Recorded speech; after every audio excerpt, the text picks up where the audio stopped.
Tourist journey, a lot of us will be familiar with the tourist programme, some of us maybe not so familiar with it. I guess it's the programme devised kind of by Leinster just to ensure that a kind of a coherent approach is being set up to develop all coaching kind of across the board between our clubs and our schools and our talent academies. So it starts, I suppose, at our nursery level, which is the most important place that we have to make sure that we get it right. It's to ensure kind of best practices kind of been brought to all the coaching, and any kind of coaches or clubs that are engaging with it.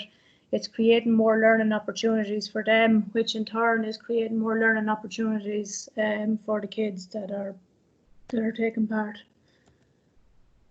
On our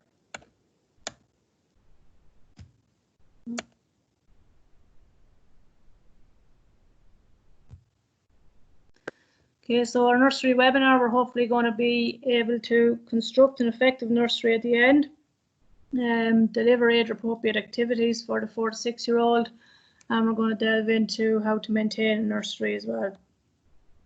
So in our tourist then, when we are coaching, we want to make sure that it's testing and challenging for all the players, that we understand that the players are at the centre of the game, that it resembles the game, so it's game based all the time, all the players are involved all of the time, and it should always try and be enjoyable and a kind of holistic experience for the player.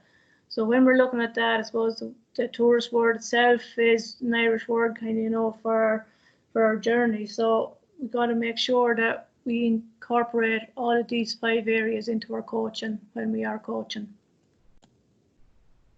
So a little phrase that came across kind of when I was doing it is, a coach will impact more young people in a year than the average person does in a lifetime.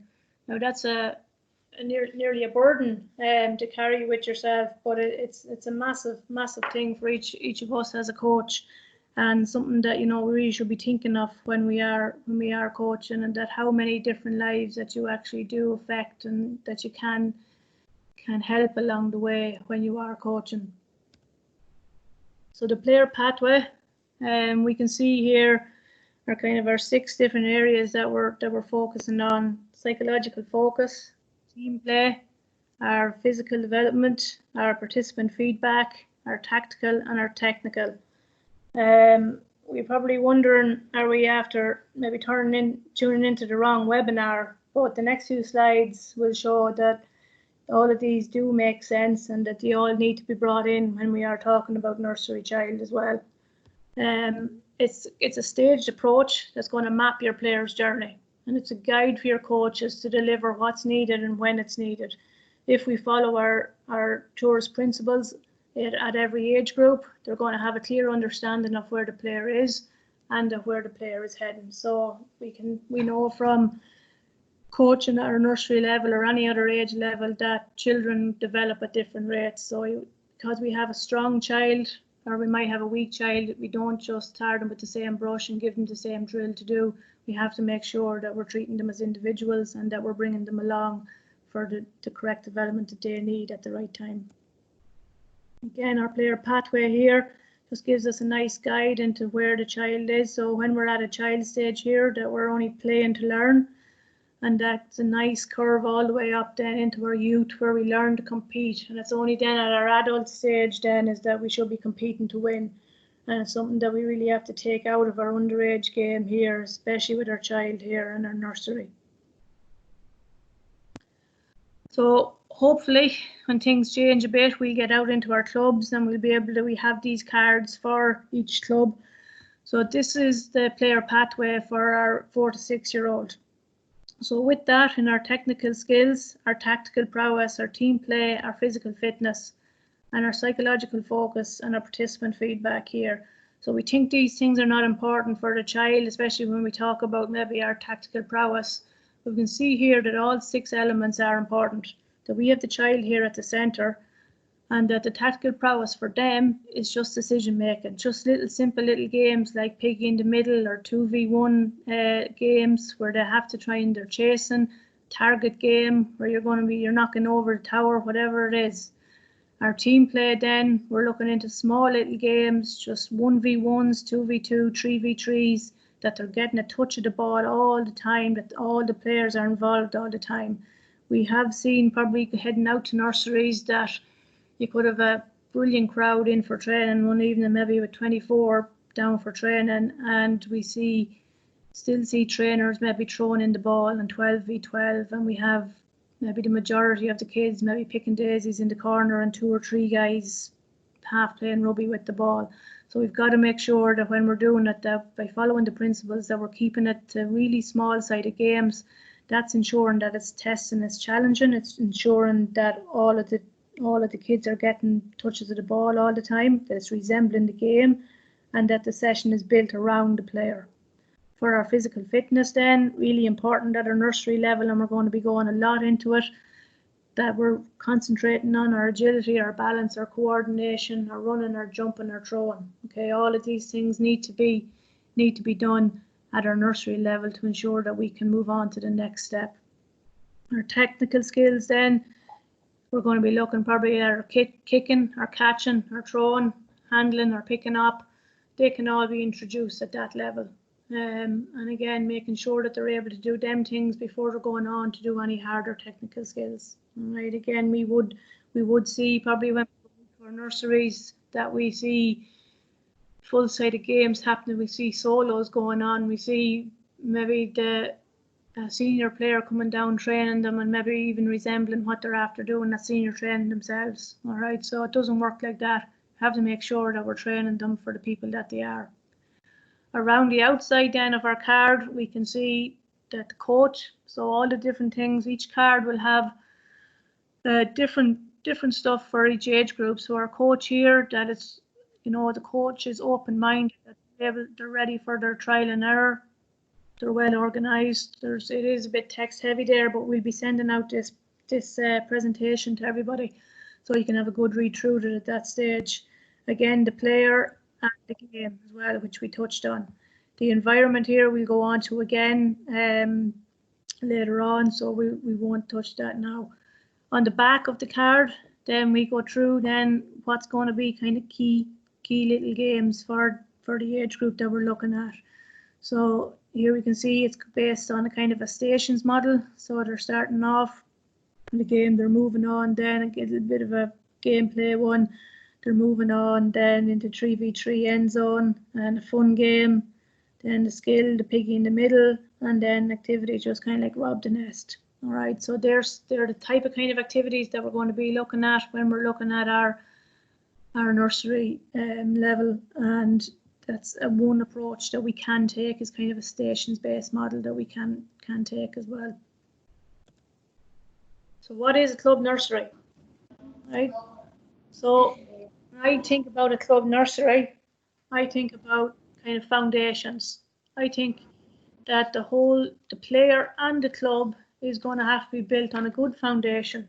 Right. So if the foundation is solid and it's built well, right, then the club is going to be able to, I suppose, grow along with the player and become strong and steady, and the player is going to be able to they're going to be on the correct pathway, and they're going to have the correct for the next phase as well. It's something that the club, you know, really should invest in properly, and whether that's money wise or structure wise, kind of both of them, I suppose, kind of play a bit of a role in it. And it's going to make sure that if you're getting this right, then you're going to create the correct pathway along the way for the next step. If we don't, then we end up then building our club, building our players on kind of a rockety foundation. What's going to happen? The cracks are going to appear. It's going to be too difficult probably to patch up, and eventually then it's going to crumble and fall. Okay, so we've got to make sure that when we're starting out, we do it well and we do it properly, and then we're able to go on then to our next step. So what is a club nursery? So it should be hopefully a section of your club that's equipped well to look after young people, whether it's 4 to 7 now, kind of, or 4 to 6, depending on what way the club wants to do it, especially where the age groups have gone now to promote fundamental movement. So what does it look like? So we have a couple of different pictures of it here. So an indoor session here, all of the kids involved all the time, all happy faces, going around. They're moving, they're learning fundamental movement skills there. On the left, we have a coach who's really getting down to the kids' level, really engaging with them and making sure that he's building good rapport with the kids. In the centre here is just an example of a nursery that I would have done. These kids are probably they're in 6th class and in 1st year now, most of these kids, all still with the club, luckily enough. And it's just an example of, say, we kind of would have done a bit of a process with them where we got in a sponsor for them, so they had their own little jersey. We named it Lake Roga in the Downs, just Young Heroes, so that was the promotion. It's a good idea to kind of get a name on your thing, whether it's Newcastle Pollard Cubs or whatever it is that you're doing, you know, that they can kind of relate to it, that this is the training that they're going to. It's not just, you know, training where the big lads train, that they have their own kind of identity all the time. And this gave them great identity, having their own little jerseys here, that they were, you know, proper ones that fitted them. They'd seen their friends wearing them around then, they'd see them at training, they'd be able to spot them when they were wearing them as well. So it created a really good kind of bond between them. And our next one then is what a nursery could look like if we kind of don't get a good hold on it. It's a old school kind of training there. There's only one coach in the middle and there's not much child protection going on there. So we don't want that to be happening. We want to make sure that it's a fun environment for everybody when they come. So this is your chance now, guys, to get involved. So we're looking for, what are the aims of your nursery? Okay, so if you're to set up a nursery, you already have a nursery set up in your club, just in the chat box, we want to kind of see, what are the aims for your club? We don't have the big essay or anything like that, just a couple of words on it. What do you want? What are you getting from it? Or what is your aim from your nursery? We'll give you a couple of minutes there just to start it in the chat box then.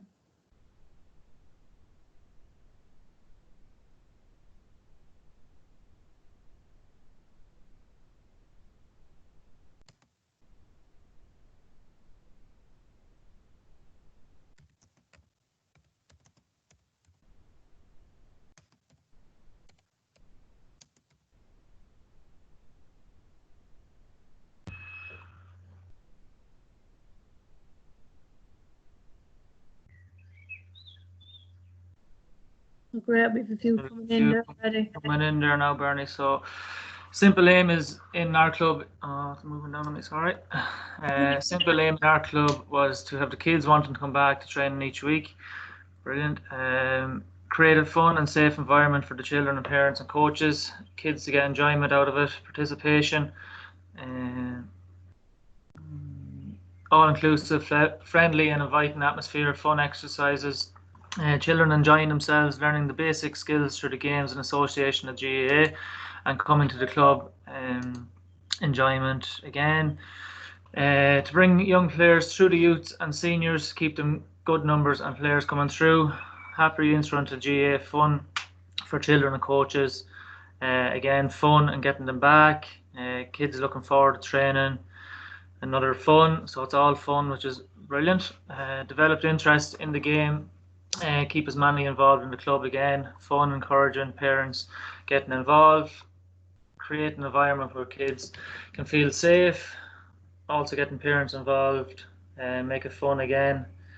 And then increase membership. Increase numbers of coaches in the club. Develop young players, ABCs, FMSs, and introduce young players to the club. And again, fun, friendly, and welcome new families. So it's basically all the same. It's all coming up again. We're going fun environment, trying to keep the kids playing all the time. Yeah, that's brilliant. Like we could nearly stop it now and we go and get a cup of tea, Tommy, huh? We're finished. Like that's exactly like what we're talking about here. So if we put down a few, you know, they're exactly mirroring what you guys are saying. So enjoyment and fun for all, a welcoming environment, which again we'll touch on later on.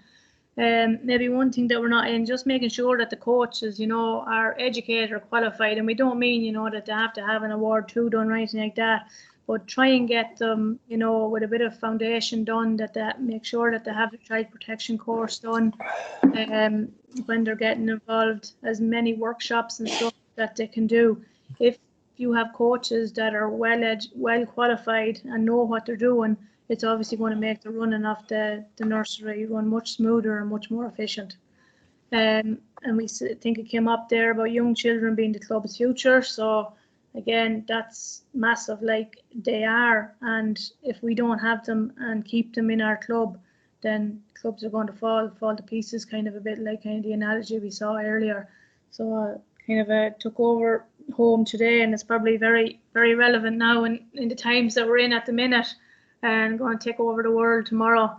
You know, promoting physical activity. Again, we'll show a few stats on that later on, and you know, there's some shocking kind of stats out there. So it's really, really important that when we get the kids down to the nursery, that we are making sure that we're creating the right environment for them, that we are going through their functional movement, that it's not, you know, they're not just there kind of to talk to the friends, that we're making sure that they're getting the right physical movement in, so they're ready to move on to the next steps. Child-centered approach came up, and inclusivity came up then as well. So our learning process, you know, we can see here like that we're either moving to learn or learning to move. Okay, and in this way here, we're talking about, you know, the kid that's at home kind of free playing there, like they don't even realize that they're learning, but all the time they're creating more pathways, all the time that they're making sure that they're getting better and better and better. Same as a child learning how to, from crawling to walking. All right, they don't realize they're doing it, but they have to make sure that they do it so they can get on to the next step. And it's really important in physical literary terms, you know, that we're motivated, that they have confidence in doing it, because if they don't have that, they're not going to want to do it then the next time, that they're competent in doing it when they are doing it, and then they have the knowledge and understanding to do it as well. All of them kind of make up what physical literacy is all about. On the right here then we have the tree, you know, and the roots of it there is that kids need to learn how to move, and where movement then is up our trunk, and that's going to give rise then for them to be motivated, so that they're physical literate, that have confidence, they have competence, all right, that they have knowledge, and they're going to be successful later on. They're going to be active then later on in life as well. If they're not active now, that's not going to happen later on in life. So the child then just kind of as a house. So our foundations are down the bottom. Then we're building our walls. We lost you there somewhere. There's someone else after sharing there, I think. Yeah, I think someone just requested control, so if we can just yeah, I think it's back to you now, Bernie. Reshare your screen there, Bernie. Again there. Will be taken over. Just take a second.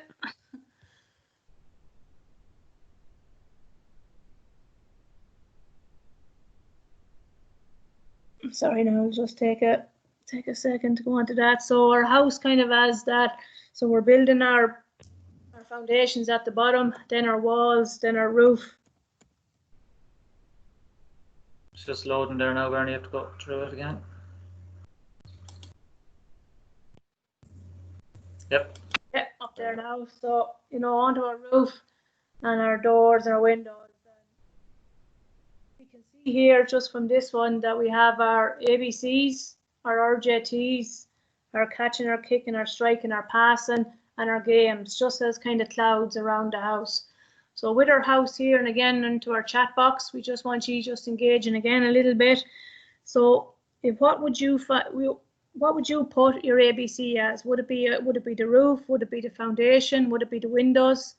What would your RJTs be? So just in the chat box again, you can either put in foundation equals your ABC, or your games, or your RJT, or you can put in number 1 equals whatever you want. Okay, just like Tommy has done there. What does 1 equal? So again, we give you a minute there just to get that down into text.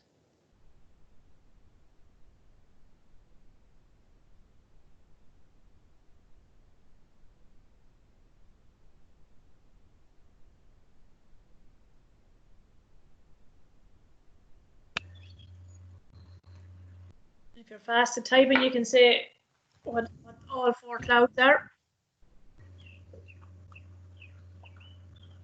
So all the number 1s are ABCs here, Bernie, so far. So Good. Right, so what would we have as number 2?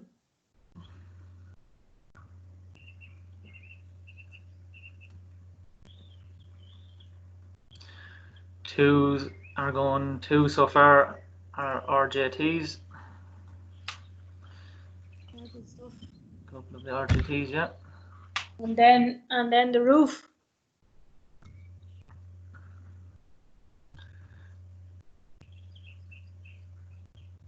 Number 3 is the CKSP. The Catching, kicking, striking and passing. number 4 is the games. 4 then is our games. Good. Very good. Okay, so again, we just have it done here. So the agility, the balance, coordination. So again, kind of going back to the kind of analogy of the foundations. So this is the foundations. We have to make sure that we get this right all the time. If we get the agility, balance, coordination done, then we can start building up and we can start looking at our running, our jumping, and our throwing, our kicking, our passing, our striking, and our games in the middle. We have our coach there kind of in the center of it, so just make sure that you're going to be there. You're kind of the heart of that house, all right? Or you're could be an old one blowing smoke, all right? But you're there in the middle of it, no matter what's happening all the time, and it's up to you to make sure that you're getting all of these done, all right? That you're ticking the boxes to make sure that you have all of them done all of the time. We're adding in fun into it, okay? Fun has to be in the middle of it there, so I have it there as the windows. So if we don't have the windows in the house, you know, we've no light in it, so you have to make sure that your fun is there at all times when no matter which one of them that you're doing. Okay, so the science kind of part of it, we won't go too heavy into it, all right? But the basic kind of take-home message of it is, and we can read it again kind of when we get the presentation ourselves, and it's going back to our learning to move or moving to learn. You know, if the nervous system isn't developed correctly, you know, we're going to limit our ability to develop our muscles and perform skilled movements, right? And if we're doing that, then we're not going to be able to play Gaelic football. We're not going to be able to do some very simple skill stuff later on in life, right? So as the children learn new movements, they're going to kind of form neural pathways, right, which is going to allow the child to develop further. And that's really, really important that we give them that up. So, you know, a real take-home message from it is that, you know, you have to give the children the opportunity to do this, to create these pathways, all right, every chance that we can get. Because if we don't give them that opportunity, you know, we're denying them the chance that they can be. So we have to make sure that when you have them in the field, that you're giving them that opportunity all the time. When a child is young, you know, their brains will soak up everything when they're young, making it much, much easier for them to learn and to adapt all the time. A bit like kind of, you know, when we're driving. We started off driving, you know, real difficult. Your foot was hitting the clutch, it was up it, it was off it, it was down it, you were revving the car. Now we get into the car and we could do it with our eyes closed. We don't even think about it, all right? We don't think about how to put it into first gear. We don't think about how to stop, all right? So the exact same thing comes here, all right? They're going to learn all these skills. It's going to be second nature to them, and it's going to allow then for the next one, all right? If I'm a good driver now, I could chance my arm maybe getting into some sort of Formula 1 car. If I wasn't a driver at all and I tried to get into it, going to be big trouble. Yeah, I'm going to crash straight away. So let them play, let them play, let them play. So a little bit of the research that we were talking about earlier. Okay, Stephen Behan conducted it. He did it in about 2,000 primary school children, and some of the kids, some of the schools in Westmeath were involved in this study. And just the results of it came up that 1 in 4 children cannot run properly. 1 in 2 cannot kick a ball properly, and less than 1 in every 5 can't control a ball, right? And they also noted that the skill development of the children with regards to running, jumping and catching and kicking, so all your fundamental movement skills, that kind of plateaued, so that kind of leveled out, and stop progressing at the age of 10. So again, that would lead back then to children stopping kind of games at that age, more than likely because, you know, they weren't being fulfilled down the club, they stopped playing, and if they stop playing down the club, they're more than likely not going to be playing when they're at home. Okay, so it's, you know, they're really kind of startling results that we have. So we've got to make sure that when we get them, that we are, you know, giving them the correct environment, that we are giving them the correct tools, that they're going to want to stay and play all the time. All right. I don't think anybody wants any of the children in Ireland to be a stat like that. You know, they can't run properly. They're obviously not going to, you know, get any better at that then as they go along, or they're not going to want, you know, one in 5 can throw a ball. Like that's they're crazy stats, and it's up to us as coaches to make sure that they change. Hi Bernie, just Darren here, just jumping in there on that one there. Yeah, guys, look, I suppose like it's really important for us, as Bernie says, as coaches, like GA, you know, hurling and football, you know, not like other sports is you know a little bit more complex when we go to like, you know, using our head, hands and feet, whereas other sports are just either ground based or throwing the ball around. So it is quite important, especially when it comes to hurling, the technical side of things, of nailing these down, and it comes second nature to them. So the more exposure, you know, like that in the club, or now as we're seeing with all the skill challenges that are there, that the more exposure that kids get as they're developing through it, the ages and through the levels, you know, to become masteries at it, the less likely that we're going to have kids dropping out, because, you know, as they get to 11, 12, 13 years of age, you know, things just, you know, start moving a little bit faster and the enjoyment levels aren't there. So look, you know, the more that we can kind of get them doing at home, the more exposure we can get them to our games, and embedding these fundamentals is crucial, and it helps the cause, you know, for all of the clubs that are out there. Yeah, exactly. You know, like, and you know, the connection that we make with the child, you know, not only can, you know, it will be the difference. You know, if you make a good connection with them and you show them the right way to go at that age, you know, they're going to build on that then when they get older. We'll move on then, just to kind of linking the fundamental movement skills with the technical skills in football and hurling. So we have on the left hand side here, we have our agility, our balance, our coordination, our running, our jumping, our throwing. We just left out the catching, the passing, the striking and the kicking just for this purpose. So again, a little bit of interaction with yourselves here. We have our A, B, C, D, E and F on the right hand side. They don't match up, so it's your turn now to kind of match them up. So just in the chat box we're looking at, so agility is going to equal what? Okay, so for the first one there, number 1 is going to equal D, so our feint and our sidestep. All right, so in our chat box, can we just get what they all equal? So 1, 2, 3, 4, 5 and 6, and what do they equal with regards to the technical skill?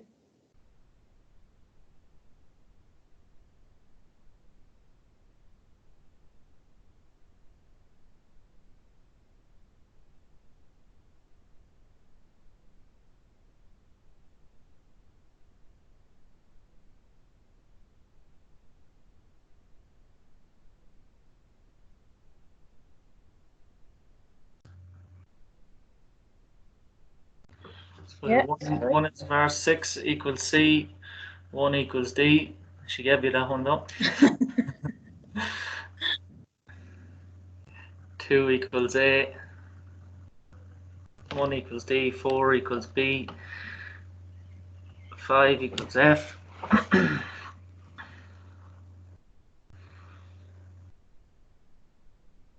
5 equals F. 1 equals D, 2 equals A, 3 equals C. And again, some of them are going to overlap a little bit. So 2 and 3 equals C, I think it is there, yeah. 4 equals B, 3 equals C. E equals MC squared. That's right, Rosetta. C equals 3. I think we have them all nearly covered there now. The science bit. Okay. From Our next slide. So we have our agility matching up with our feint or our side step.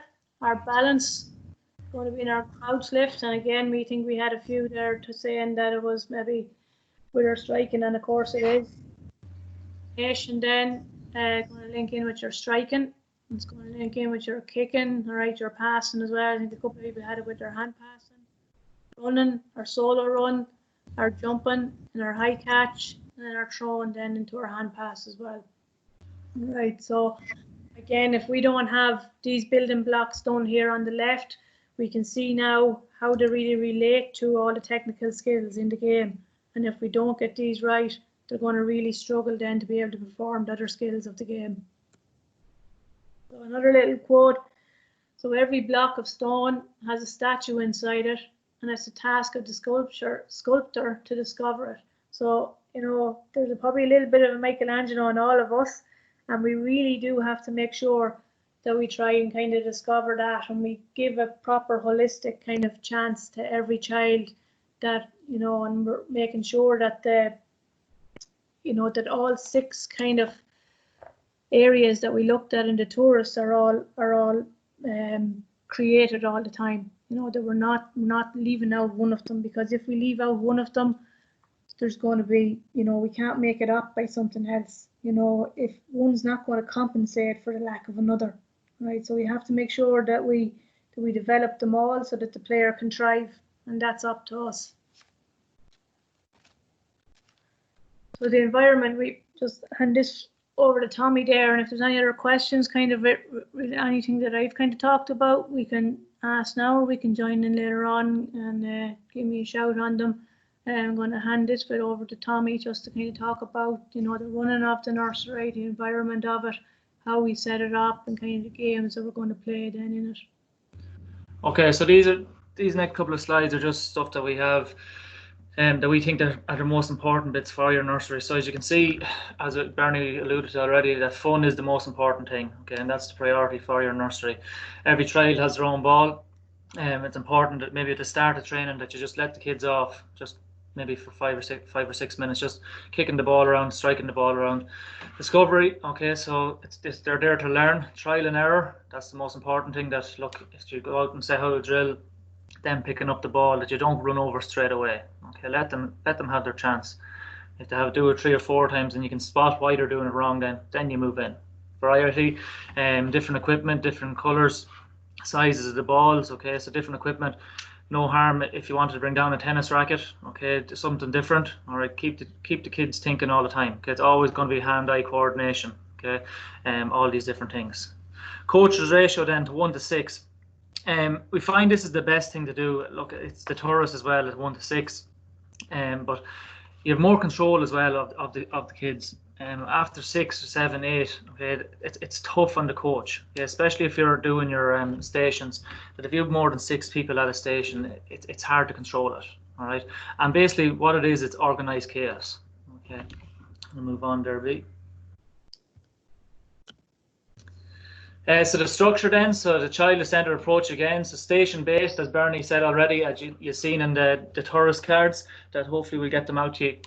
That the station-based is the best thing, and it works the best for you as well, that you have a coach per station, or a parent at a station, and that coach actually stays there, and then you move the kids around every 6 minutes or 7 minutes, depending on how long or how many you have. Okay, the pitch is laid out so you're organized. Okay, that if you're not going to be there on time, that you text ahead, tell the other coaches, do you mind getting the pitch ready? Okay, 45 to 60 minutes depends on the club. Okay, but we find that anything over 60 minutes, even for a senior team, it's huge. Okay, but definitely for your nursery, 45 to 60 minutes is plenty. Okay, they'll be wore out and you'll definitely be wore out as well. Variety and fun, maximum activity levels. Okay. So then this we have here is the nursery setup. So at the head of it is the coordinator. So that's the person that's organising all the coaches. You're organising your equipment, making sure everything is there. Next then we have our head coach, which could be anyone, or our administrator then. So administrator could be the person that sends out the text to the parents, and the person that maybe has the team sheets, or even anything like just taking the roll call. Okay, then our main and lead coaches are here on the left. and these are the people that are going to be at their stations. All right, then you might have a first aider, equipment coordinator, and then at the end is your assistant coaches. So your assistant coaches, this will be people under your 16s or under 18s that are in your club that want to help out. Okay, so look, not every club is going to have the numbers or the parents or the coaches involved, but this is just a brief outline of what, if you could have it, that your nursery will 100% run really well. Okay, so look, just on that there, Tommy, just, you know, like, as we can see, like, if we were to do, you know, a quick kind of poll with the guys that are on here today, is that, you know, if you take a look at your own nursery, and we say the ratio is 1 to 6, but are we actually meeting that ratio? Some might be and some might not be. This is just like, when I was involved in other clubs, you know, you do have to have somebody, I suppose, you know, we have Bernie there as a coordinator, overseeing and kind of the conductor, if you want, for a better word, like, you know, linking in with the head coach. Like, we have the administrator there, and for those clubs that already have one in place with a group, that's fantastic. But if other clubs don't have an administrator with a group, I think, you know, I'd highly advise one. And like, that person doesn't generally necessarily have to know much about GAA. That person is going to be your you know, right hand man or woman, you know, that's going to be able to link in with you, kind of sending out texts, looking at fixtures, linking in with parents, that meeting and greeting people, you know, while you're setting up or doing different things like that. Like, that administrator is a huge role, and it alleviates, you know, a lot of pressure from coaches doing all of those jobs. And we just said we put that setup there just to show you, if you look at that setup and at the start of the year, kind of put that out there to the parents. And, you know, when we do get back up, I know a number of nurseries mightn't have got going, you know, for too many weeks, that if you advertise the fact of this, and then you give people, assign them a role and a responsibility, you'll find that your pool of players, and you'll open up that kind of circle of trust as such, you know, you'll expand it out, and we'll give examples of that as well. But I just think that, you know, if we don't communicate that out, you know, from early doors, you know, when people do come into our clubs for the first time, it's harder for them to you know, get them in, you know. So it is vitally important that the structure of the nursery and how it runs from, you know, the get-go is, you know, is important. I suppose, like, you'll have ones that have gone through it already, but then you've also, then this could be the new norm when we start back in, the new norm for people that have already been there. And then for anyone that's coming into your club, this is the norm. They don't know no different, and they're not going to question it. So it's just something to bear in mind and to be conscious of when we are setting up the nurseries, because we do need volunteers, and without volunteers, we just don't have the attention that we need when we're developing the kids through the fundamental, you know, stages. Spot on, well, there. Move on there, Bernie. It's just a few tips and advice for us, we think, as well. So parents must stay for the duration of the session. Look, that's the most important thing. You're dealing with 4 to 6 year olds. Their attention span mightn't last 2 minutes, never mind the 60 minutes. So you want to make sure that the parent is there, that if they do want to wander off, that, look, you can call the parent over and let them deal with them as well, or let them try get them back in. But again, the parents being there, and you'll see in a slide or two that it's important that they're there, because you're trying to get them involved with the club. Okay, and maybe it might be getting them to, this could be their first chance of actually getting involved in a session, or just doing a drill, or even standing at a station. Okay, take advantage of what facilities you have, so walls, traffic cones, empty bottles, or old nets. And you can see probably from any of the skills challenges that are going on across the country, and with us as well, that whatever you have at home can be used. Okay, as the traffic cones, old nets to maybe jump in and out through. Bathroom breaks, parents' responsibility. Again, you're dealing with your 4 to 6 year olds and with your child welfare, that the parents are responsible for that. Name tags and bibs make life easier. So name tags, this is for when the kids come at the start. Okay, especially at the start of the year when you don't know them. Okay, if you had a name tag, it's an awful lot easier. Okay, and then when they move to different stations, kids will react better when you're calling their names. All right, bibs as well. As soon as they arrive, give them a bib. You're going to that station. Okay, you're the red bib, you're the blue bib, you're the green bib, and so on. And get parents to bring water, and obviously, that's important from now on anyway. And have the laces tied. Okay, because you'll be fairly sick of tying 100 laces. Indoors versus outdoors. Bit of a debate on this, but definitely, if you can, start with indoors. Okay, it doesn't matter how big the hall is or how small the hall is. If it's a parish hall, if it's not even in the club, but we find indoors, because it's obviously waterproof and we live in Ireland and we can't predict the weather. It's all year round. Okay, you can work off the wall. It's more secure. Okay, as I said about kids walking away, you want to keep them there. The parents are close and there's a great atmosphere. All right. Definitely, if you can, we'd advise to start off inside, and then when the weather gets better, like it is now, you could move outside then. All right, but again, it's whatever the club has. But we advise that, well, not advise. We'd say to you that if you could move it inside, it would be great at the start. Yeah, because like I just agree with that. Like there's nothing worse than I've been involved at clubs that they don't have the facilities, but like we have to think outside the box, where all parents want and kids want is consistency, and lasting for a session to be on this week and then cancel for 2 weeks. That's 2 hours effectively gone out of their practice, out of, let's say, a 24 week or 28 weeks within the year that you could be operating for. So like they all add up, and like that is that if you can get a good run at it, and then when the weather is, thankfully it's very good now, is that when you do have a chance, to get outdoors, you do get outdoors. But look, consistency, that's all they want, and to be on every week, it makes things run smoother for yourselves. Yeah, definitely. See there, the question about, or the point made about getting parents involved. Yeah. Any guidance on that? Because there's a kind of a barrier to entry as such. Like you have to have foundation training. You have to get Garda vetting. You have to. There's the 3 requirements to become involved as a coach. What you're thinking about getting parents involved? Because I know, like, in one side we want to try and get the parents involved, but then there's the minimum requirements to be part of the coaching setup. What's your guidance on that? Yeah, we actually, there's a next slide or another slide or two. Yeah, Parents like sorry there, Tommy.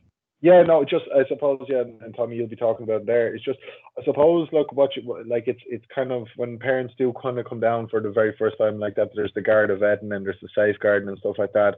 I suppose from early doors, look, I mean, some clubs have pre-registration and flyers can go out at the club, so it depends what, each club, different circumstance there, but ideally is that, look, if you had a pre-registration and then parents are coming down newly for the first time, and information leaflet is in relation to the requirements or like that, look, we'll need, as I say, we need you to kind of stay around for the first 4 weeks, and hopefully why 4 weeks, that they need to be with their child. And Tommy will go into the, how to kind of keep parents and engage, and so you can extract information for when they do come down for a pre-registration or like that. If they just happen to come down for first days, that have parents information evenings as well, that that there's no uncertainty around if anybody's coming inside the gates, that that you're working with your children's welfare officer and officers within the club to ensure that that we're following what needs to be done around Garda vetting, around safeguarding. I do know that they're piloting this week the safeguarding course online as well, so hopefully that'll be rolled out. So they're trying to make things that little bit easier, and accessible, for people to do now. With the way things have kind of gone, it's kind of nearly a blessing in disguise that now people can do things in their own time in this environment, which is great, as opposed to going to a location, for 2-3 hours or whatever it may be. So it's really whatever the club, they need to kind of have their house in order and communicate that as people come in, and then ensure that the steps are followed. So there is, once, I suppose, that a children's welfare officer or a parent that's coming in, they've submitted their Garda Garda vetting in, they'll have a reference number. So at least then there's something there that they can produce if they're coming down the following week. So there's ways and means around it. So there might be, a week or 2 or 3 weeks, depending, with the safeguard, and depends how proactive clubs are with getting things on. So that's a bit of a long-winded one there, but we'll have other tips. Does that kind of answer your question, John? Is it? Yeah. It's getting there. I know it's kind of case by case, and you want to try and connect with them and bring them in, but like we've tried to set up it fairly strict, but how strict do you take it? So there's a bit of give and take on both sides. Yeah, like you have to judge it. I suppose, look, I mean, it's by law that everyone has to be guard-evated and safeguarded anyway. So, like, I suppose it's just communicating out that, and like, we don't want to kind of scare people away. And has come up in a number of coaching courses, like, we don't want to scare them away, but they have to do it. So what do you do? So I think you just have to try and find a balance. And like I said, is that if you can communicate it, it's just the norm, and it's just call it a process as such, like, you know what I mean? So look, I know this is what we have to do, but look, on the flip side, when you come down next week, we'll have, our club members, they're showing you what to do. Look, and this is a great environment. And look, when the process is, when you've gone through the process, this is what you're going to be part of as well at the same time. So you're selling it out. So it is kind of case by case, but like that, if you kind of set your stall out from the start, people are happy enough to kind of just row into it as well, especially if it's the first time. Look, I mean, any of the other organizations, you have to do the same thing. So it's just kind of striking a balance, and making it welcoming, as well as, kind of doing the things that we have to do. Okay, thanks. I think, sorry, Tommy, before we move on, kind of having that parents workshop, can work really well then as well, because you have all these new parents in who don't know they're running the thing. And if there's a workshop being done for them, they're all in the same boat together. They can all go and get Garda vetted and go on to the next step kind of together as well. A little bit like the nursery kind of coming together, so if we get all them working, they're not going to be as kind of reluctant and as shy if they see maybe 3 or 4 more parents, or maybe 10 or 12 more parents doing it, so that they go on to the safeguarding course together, to go on to the foundation together, that the club can even run it for them, so they're not having to go and kind of you're waiting for them to do it. You be the club, you come to them and you have it there ready and waiting for them, so there's no excuses kind of for them, and they're all in the same boat. Then they can, they'll get it done, hopefully. Okay, yeah.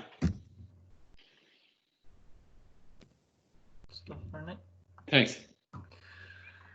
So factors that contribute to a successful nursery. So planning for coaching, managing your coaching team, rules and behaviours, developing your coaching structure and principles of the nursery. All right, so these are the most important bits for you if you were the lead coach. That we always have our sessions planned ahead. All right, that if, as I said earlier on, that if you can't be there, that you might just pop it off in a WhatsApp that here's the session, can you take control of that? So manage your coaching team. If there is someone not going to be there that night, that that you might have to get someone else in, that's fine. Okay, and then the principles of nursery, which we've gone through as well, like your ABCs, your OJTs. Are we hitting these boxes? Are we doing the tourists right? Is a player-centered approach? Lots of touches all the time. And then the rules and behaviours, which is basic enough for yourselves. All right, Bernie. So with John's question there, he just got in before us. This here is in Portlaoise GAA. It's a parents-based approach. Okay. This is at the start of the year. Okay, we're going to show you a couple of drills as well. But all these stars here are all parents. You actually don't need your child protection to coach your own child, okay, or your Garda vetting there. All right, so to get the parents involved, as I said at the start, if every child had a ball, now if you get the parent in, they can play with them, okay, and obviously you'll have extra coaches there if there's no parents, but we want the parents to stay. Okay, so now the parent is getting involved. This is the way we can actually try to get them to stay there. Okay, so you can see there, it's a huge hall, obviously. You'd be very lucky to have facilities like that, but it's a way to actually get the parents involved here. All right, Bernie.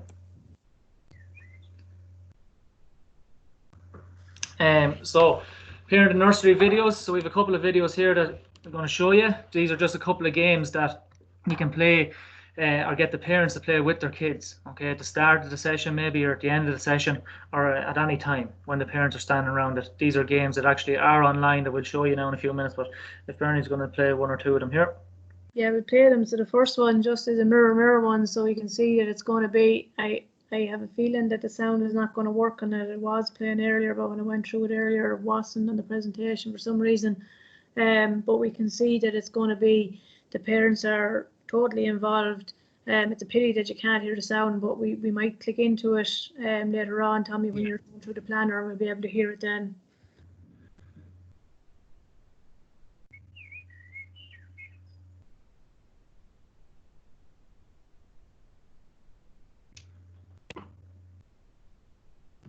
Playing, Bernie?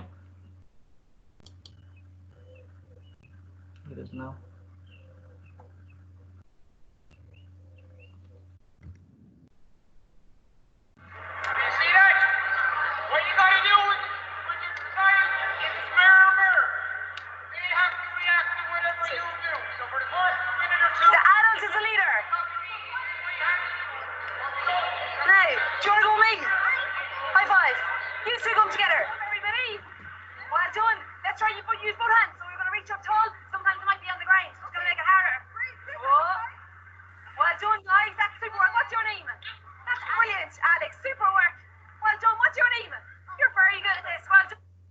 So you can see there how simple that is, and it's just a parent working with their own child. Okay, and it's a great way to actually get them in. Another one here.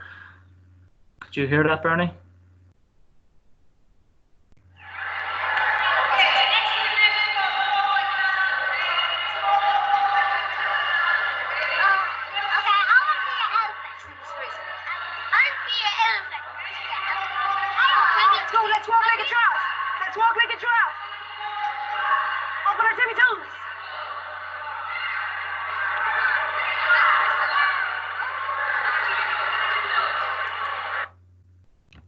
Okay, I think we're having a problem there with the, you can hear but you can't see. Look, we'll move on anyway. Can I get them going when I go into the next bit? All right. It's so loud on my side that I couldn't hear you there. Sorry, Tommy. All right. I can go into these anyway. Tommy, Yeah. The screen. you want me to try it? I can share them anyway in the next bit anyway, Darren. Right, okay. So we're going to go into the activity planner there. So I say a lot of people on this call probably know about the activity planner. And there's just a few bits in it that we're going to show you. And the girls there, Emma Louise and Colin, and they're a little bit from Portlaoise. But on the left, you can see the 6 stations. As a station approach, we find again, as I said already, that it's the best way to do the coaching here. Okay, so station 1, you have 1 activity and so on.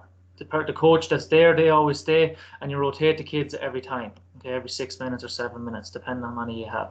Okay, but if you have your 1 to 6, it's an awful lot easier to keep this under control and keep everything moving nice and easy. The lead coach then, they actually just walk around, they're keeping the time, and then they blow the whistle for when we move on. Okay, so then that's your tourists as well. Okay, so if I'm just going to share my screen, I think you can unshare yours, Bernie, and then I'll share mine. Stop presenting there.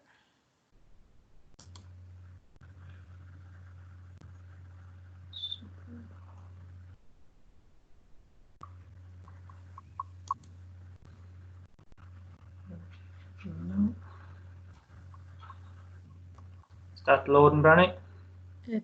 Yeah. Okay, so this is our GA learning. Anyone that has a foundation course done, you'll all have an account here. With this, I'm just going to show you the actual the Portlaoise GA, the nursery. So how do we get into it? We go to our GA courses.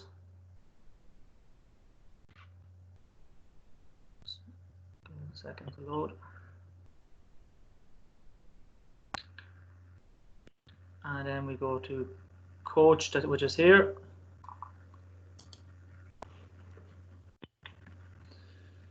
And then we go down to Leinster. And then down at the very bottom is Leinster Central. Okay. And then this one here is Have a Ball Coach and Resource, which is in 2017. Okay, so you click into that. When you'll have to enroll into it, so it'll just come up enroll. And what this is, it's a 7-week program, which was done by Emma and Louise Byrne and Colin. But everything is documented. Okay, so what they have here is their session plan, and then all their skill cards, and then all the activities that they've done. Okay, as well as that, they have they had a blog. So after every session, they actually wrote down or typed down how it actually went. Okay, and look, this resource here is unbelievable. Like, you have 7 weeks of activities, which is already done for you. Okay, so we'll just go into one, and just, I think the mirror one, I've seen it here at the top. So task 1, your mirror, this is the one with the parents. There's so many activities on this, and I'll show you in the planner now. For this age group, I was looking up, I think there's 150 different activities for the nursery age group. So if you plan out your year, everything is actually done for you. So is this going to play?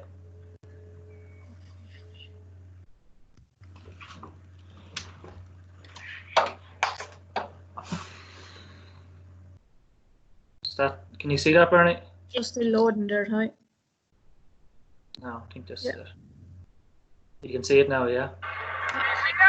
See? What you gotta do with your child is mirror.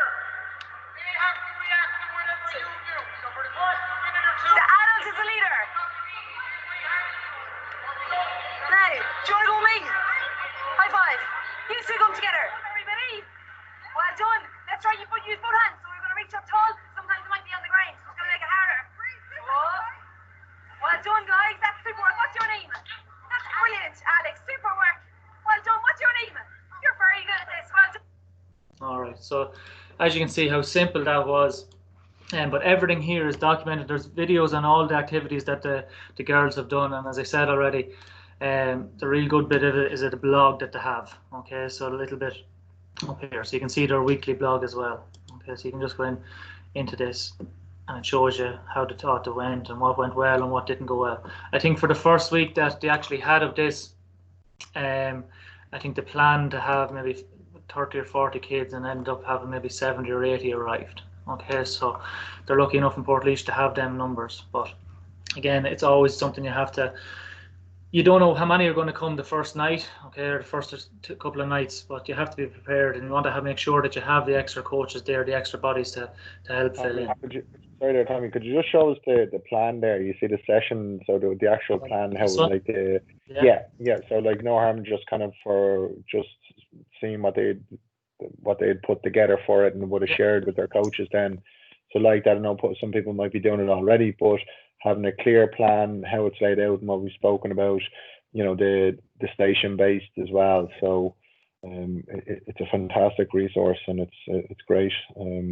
Great that they did all this work and shared it with everybody. So hopefully, obviously, it'll come up.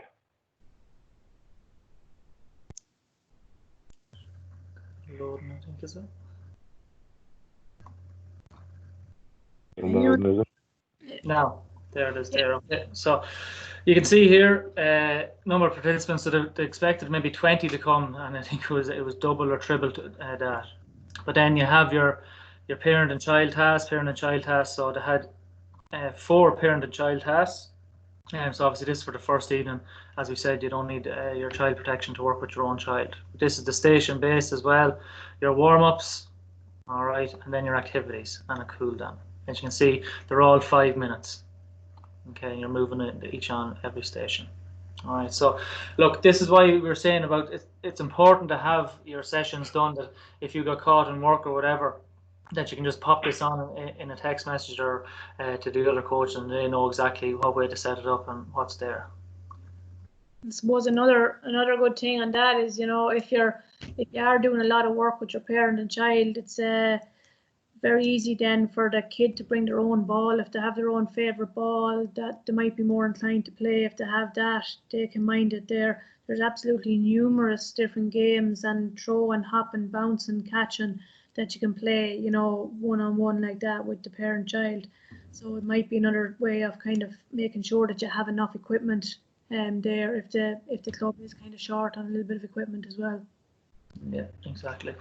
So just the next thing I'm just going to show you on this then is the planner. I'm sure a lot of you are using it already, but just to show you the resources that are there. So with our nursery, you can see with the planner, You have the start here, whichever code it is, hurling or football, but for your nursery it's the same. So you're working with your 4 to 6, and then you want to use your fundamental movements or your basic skills. So you click on that, your agility, balance, coordination, running, jumping, throwing, and so on. Okay, so these are all here, and I looked up earlier on, I think there's 150 actual activities here for the kids. With the best thing about this is that you can actually save if you want to do it, and I have a good bit saved here. So we're working on this on the first night. Okay, so that's fine. It shows you exactly what to do, how to do it. Now I want to add that to a coaching session, okay, for a year. I have it done here. So I have a nursery session, ABCs, RJT, CPKSs. Click in here and you save it to this folder. All right. And now I have a bank of material that I've used throughout the year on what I've done for maybe the first session, second session, and so on. So you can keep creating folders. And then when you move on maybe to the 7s or on the under 9s, you can actually download this as a PDF and then give it to the next nursery coach or hand it into the nursery team. As well as that, you can maybe print it off and leave it in a folder in the clubhouse. All right, so again, I'm just going to go through maybe 1 or 2 quick games for you. So your agility games. On the left, it shows you how to organize it. Okay, the key points, the equipment you need, it gives you the diagram, but the most important bit and the best bit about it is it shows you the video and how it looks. Okay, because we mightn't understand what foxes and hens are.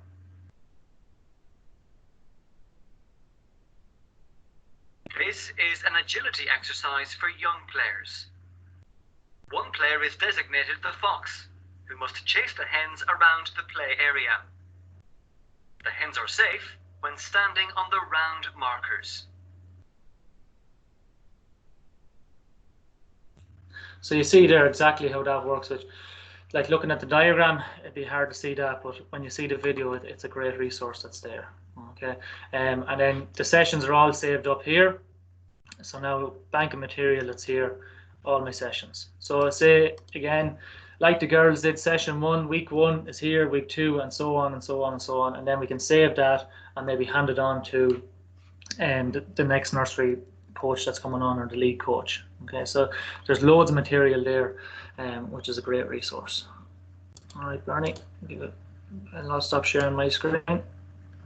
Sorry guys, I just there just before we'll send you on another link. There's actually hurling ones there on the Leinster website that will put up there as well. So I know we're kind of a little bit over time as well, but there's actually if I can just share my screen really quickly, which I'll just show you, if that's okay, Bernie, just before you jump in there. Oh sugar, not that one. Sorry, not that one. Where's it gone? There. Can you see that there now?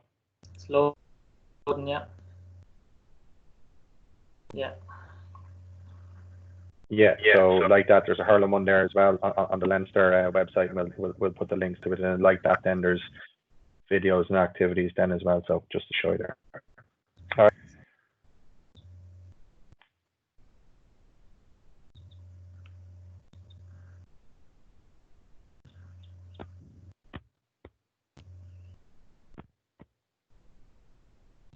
Just get Barney to share our screen, then we're nearly finished, guys. Yeah.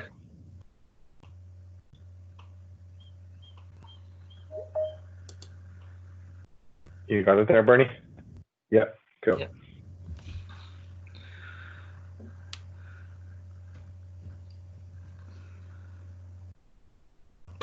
So as you can see there in that last little bit in the planner and the bit that Aaron showed, look, there's a bank of material there. There's so many activities that we don't actually have to think out of the box. It's already there for us. Okay, so all you have to do is put it together and what you want to do. Okay. The player development guide. Okay, so you can have a read through this when we do send it out to you, but it shows you how to set it up, or what way we're setting it up, and your stations, your game activities, and what fundamentals are, so your ABCs. But the bit I like on the side on the right where you see the session plan, each station, what is the first word it says is fun. Okay, and I think we're really driving that home, that with our nursery that it is fun all the time. Okay, Bernie.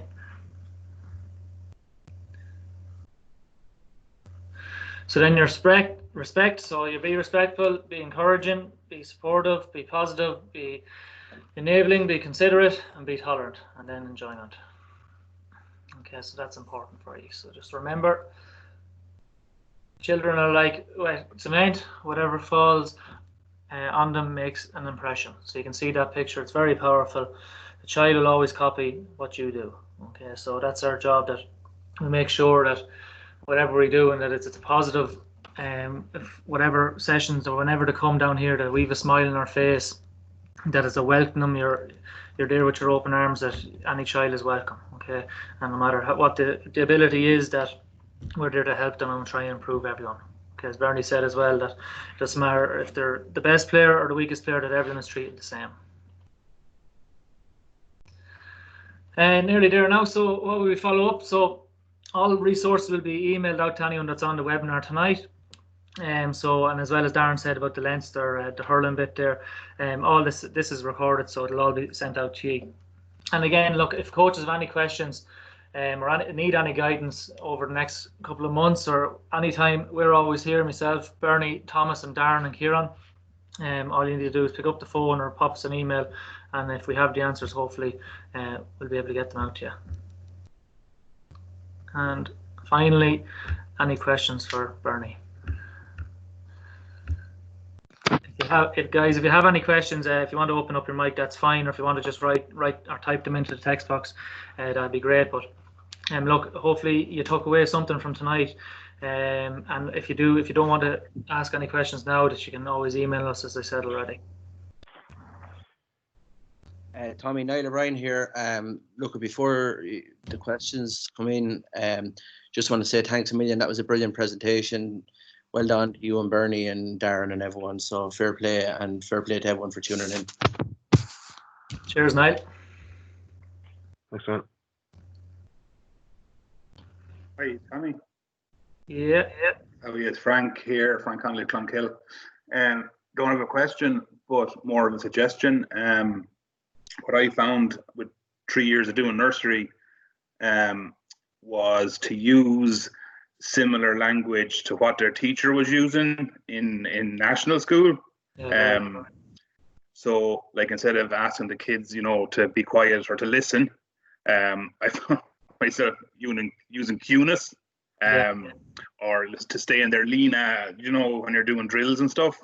I just found it was very, like, as much as we're not their teacher, and a lot of the times they'll call you teacher on the first few sessions. I just found that language was a great benefit, because I suppose it has to be fun, and they're not coming to training to be tortured. But I just they're used to hearing it from an authoritative person, in school, let's say. So it's just something that I found useful. Maybe other guys wouldn't find it useful, but I thought I'd share it anyway. Thanks for the presentation tonight. Well done, guys.